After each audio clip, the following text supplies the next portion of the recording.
नमस्कार, मी शिवनाथ सुतार.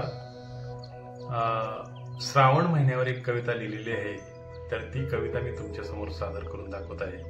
कवितेचं नावच आहे श्रावण. श्रावण आला निसर्ग सारा रंगीत झाला.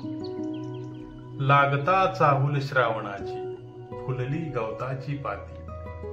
लागता चाहूल श्रावणाची फुलली गवताची पाती. खळखळत्या पाण्यानं जोडली उंच धबधब्याशी नाती. ओसाड माळानं नेसला शालू हिरवागार. ओसाड माळानं नेसला शालू हिरवागार. दिसे शोभून असा जशी शृंगारातील नार. सजल्या साऱ्या वेली पालवी नवी सारी. सजल्या साऱ्या वेली पालवी नवी सारी. चादर धुक्यानं हंतरली डोंगर माथ्यावरी. श्रावण आला निसर्ग सारा रंगीत झाला.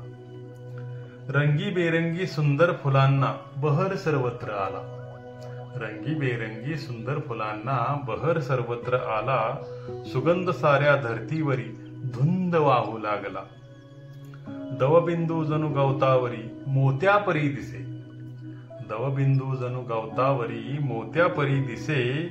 कोकिळेचा कुहूस्वर कर्णी मधुर बसे. बळीराजा हो अवतावरी गीत खुशीत गाई.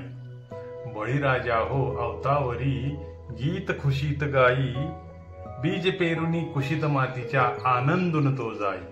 श्रावण आला निसर्ग सारा रंगीत झाला. तर मित्रांनो, कशी वाटली माझी कविता कमेंट बॉक्स मध्ये जरूर लिहून पाठवा. जय हिंद, जय महाराष्ट्र.